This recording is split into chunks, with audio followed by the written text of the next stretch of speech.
Kita akan terus melaksanakan pencarian dan pertolongan serta mengerahkan segenap kemampuan untuk membawa pulang kembali saudara-saudara kita, prajurit KRI Nanggala 402 kepada keluarga mereka.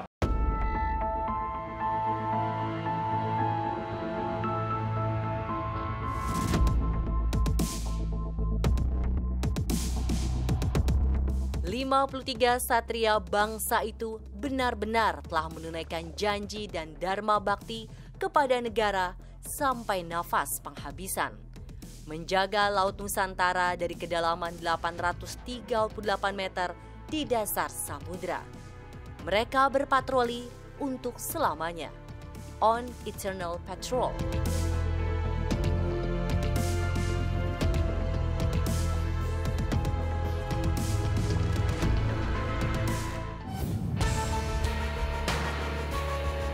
Pengumuman resmi pemerintah melalui Panglima TNI memastikan kapal selam KRI Nanggala 402 Sapsang atau tenggelam setelah hilang kontak semenjak menyelam di perairan utara Laut Bali, Rabu 21 April 2021. 53 prajurit terbaik yang mengawaki Nanggala 402 dinyatakan gugur. Usah siap tanpa dirimu, ku harap terbaik untukmu.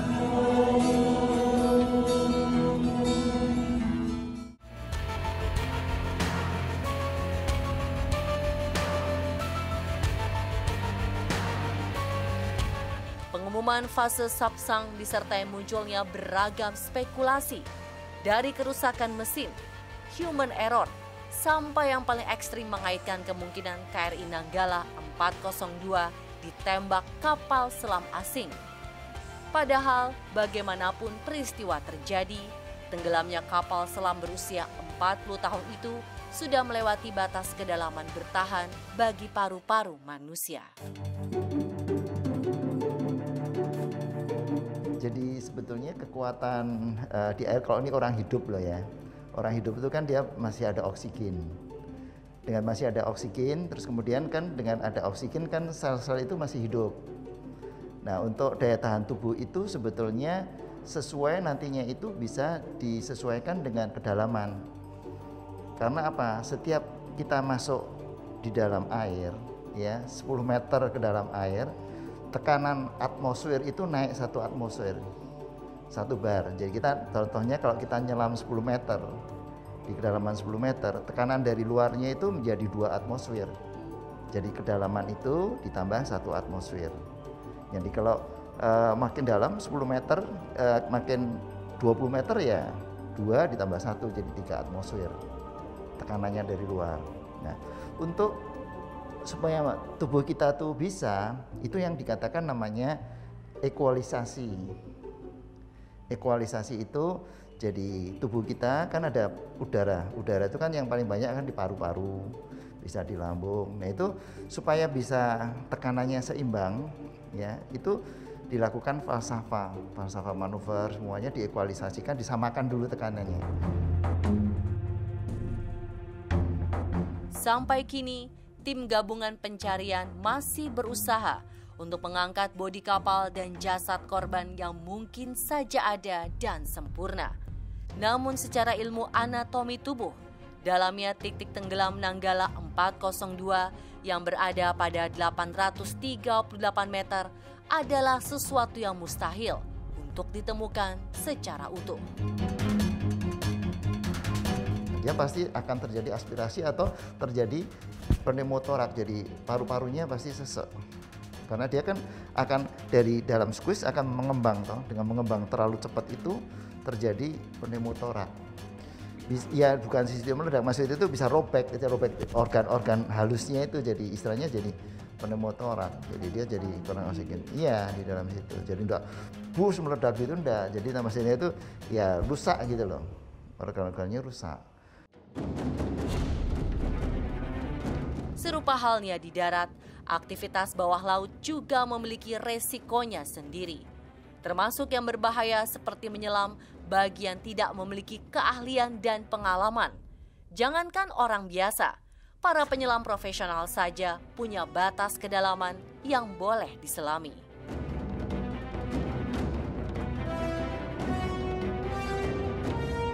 Kalau batas kedalaman yang normal, rata-rata seseorang diperbolehkan untuk aktivitas diving. Nah, kalau buat discovery dive, ya itu buat orangnya yang just get their open water license, yaitu kedalamannya biasanya 15-20 meter. Kalau misalnya udah mulai ke advance, itu boleh di 25-30 meter. Dan biasanya lewat 30 atau 40 meter itu termasuk technical dive. Jadi ada license-nya atau kursusnya yang harus diambil, khususnya untuk belajar all the technique and safety procedure and protocol kalau misalnya mau turun ke lebih dari 40 meter. Itu pembelajaran banyak banget, itu kita nggak boleh sembarangan. Kita kudu yang namanya stretching. Stretching itu kita meregangkan tubuh-tubuh, karena kan bisa aja yang namanya kita di bawah, itu tekanan benar-benar tekanan yang luar biasa. Bisa aja kayak kita kram, patah tulang karena tekanan di bawah kan. Jadi itu stretching khusus. Pertama kan sehat sudah pasti dia, gitu. Terus dia bisa berenang juga. Terus dia terlatih, dan aktivitas scuba itu kan ada istilah kan not diving alone. Jadi tidak boleh menyelam sendiri, harus dengan partner, harus ada teman. Terus yang ketiga kali tidak ada safety, tidak ada jagoan. Itu yang dikatakan safety to dive. Jadi keselamatan yang lebih utamakan gitu.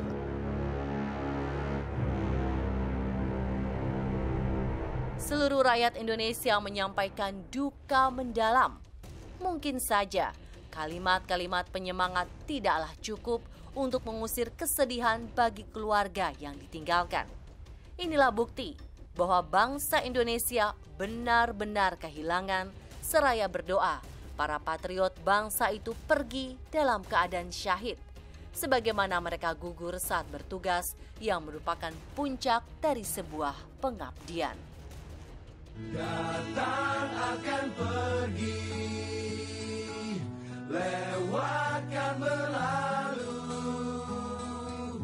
adakan tiada bertemu, akan berpisah. Saya Selina Evangelista turut berbela-sungkawa untuk para korban Nanggala. Semoga keluarga yang ditinggalkan tabah, sabar, tetap semangat menjalani hidup, dan semoga semua baik-baik aja.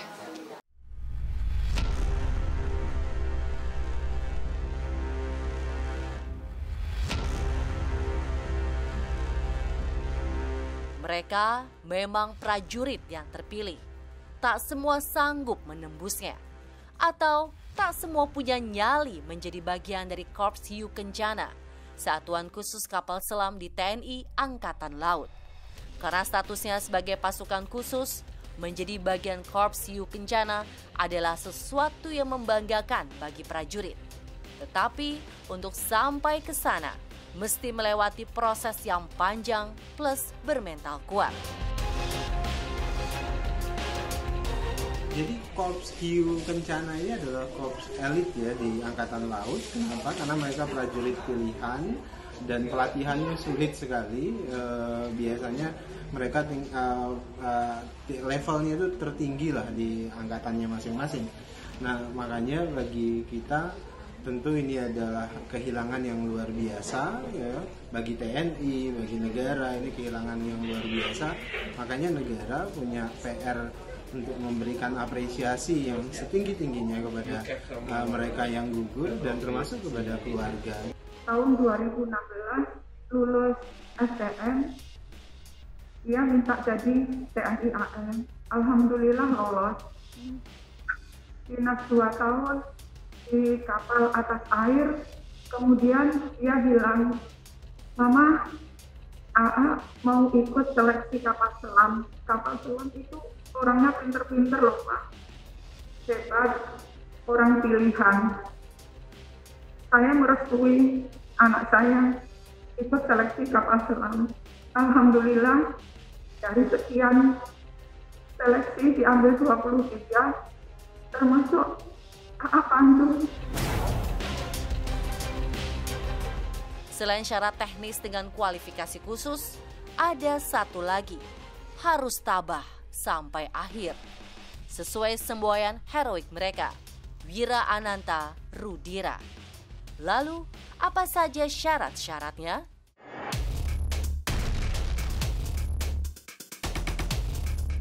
Nah, kemudian untuk menjadi seorang awak kapal selam ini melalui suatu tes. Jadi tesnya terdiri dari lengkap, hampir sama dengan tes akabri juga. Pada saat memasuki akabri pada saat awal ada tes psikologi, kemudian tes kesehatan, tes fisik, jasmani, dan akademik. Nah ini semua dilalui, kemudian harus mempunyai tingkat kecerdasan atau tingkat IQ yang cukup sesuai dengan kriterianya yang ditentukan oleh Dinas Pendidikan TNI Angkatan Laut. Salah satu yang masuk ke dalam latihan dasar atau tingkat pertama adalah Sea and Jungle Survival sebagai modal dan bekal ilmu untuk bertahan hidup jika sewaktu-waktu kapal selam mengalami bencana. Tak sekedar sanggup bertahan, kemampuan ini juga mewajibkan untuk terlatih menghemat napas, pandai membuat sinyal pertolongan, hingga ketahanan interogasi saat ditangkap musuh.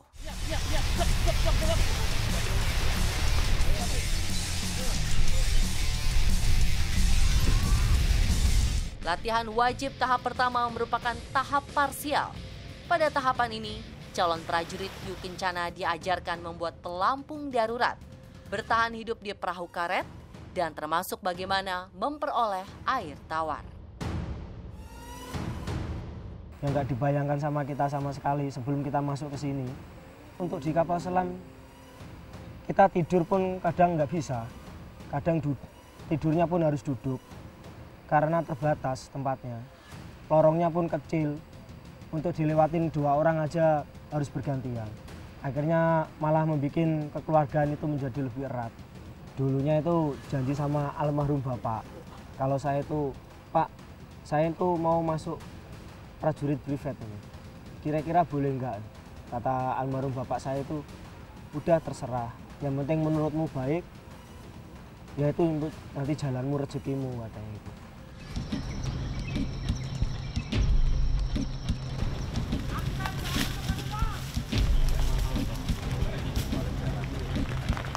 Dan salah satu ilmu bertahan hidup lain yang tak kalah penting adalah kemampuan mengolah bahan makanan dari binatang, buah-buahan, dan daun-daunan untuk bisa dimanfaatkan sebagai makanan.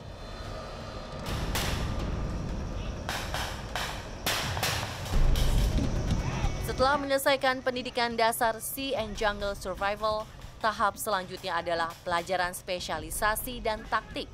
Ilmu dan kemampuan yang harus dikuasai adalah menggunakan senjata api, serta bisa menghindari penangkapan oleh musuh dengan cara yakni memberikan perlawanan.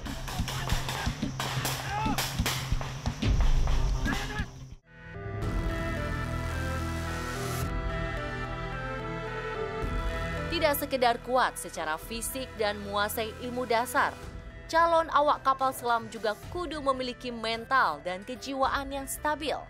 Semenjak memutuskan masuk menjadi bagian dari Hiu Kencana, saat itu pula sesungguhnya mereka sudah paham dengan resiko yang akan dijalani.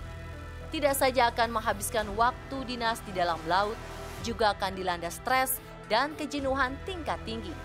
Harus tabah sampai akhir. Untuk menjadi anggota kapal selam, Korps Hiu Kencana itu tidak mudah. Mereka harus lulus tes psikotes khusus kapal selam. Psikotes ini adalah merupakan psikotes yang dilaksanakan khusus untuk para personel TNI AL yang akan menjadi anggota kapal selam, akan masuk menjadi Korps Hiu Kencana. Saya sangat mengagumi para prajurit kapal selam Indonesia, walaupun memang baru sekarang mata kita terbuka. Sebelumnya kita memang melihat tantangan untuk menjadi seorang prajurit kapal selam ini sangat tinggi. Dan sekarang terbukti bahwa risiko yang mereka hadapi dalam berbakti kepada bangsa dan negara ini risikonya nyawa. Saat insiden KRI Nanggala menjadi buah pembicaraan, ada yang bertanya heran, mengapa para awak kapal tidak keluar dari pintu emergency dan berenang keluar untuk menyelamatkan diri. Barulah diketahui kalau kapal selam tak memiliki pintu emergency yang bisa dibuka dengan leluasa.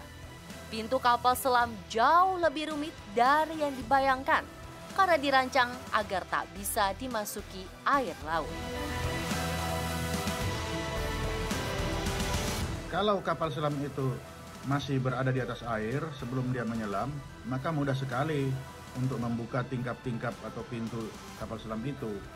Tapi apabila kapal selam telah menyelam, maka tidak mungkin kita membuka pintu itu, atau tidak mungkin kita membuka tingkapnya. Kalau dibuka tentunya air masuk.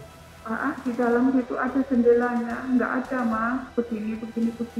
Tapi saya senang dan bangga dengan Pandu di kapal selam.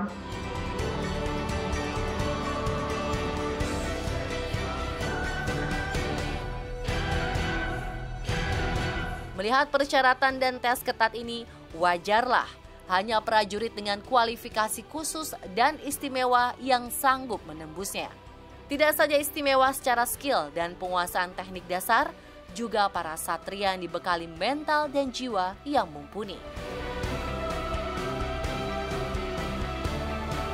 Hanya sosok-sosok terpilih yang sanggup menjalaninya, yang tabah sampai akhir dalam balutan semangat Wira Ananta Rudira.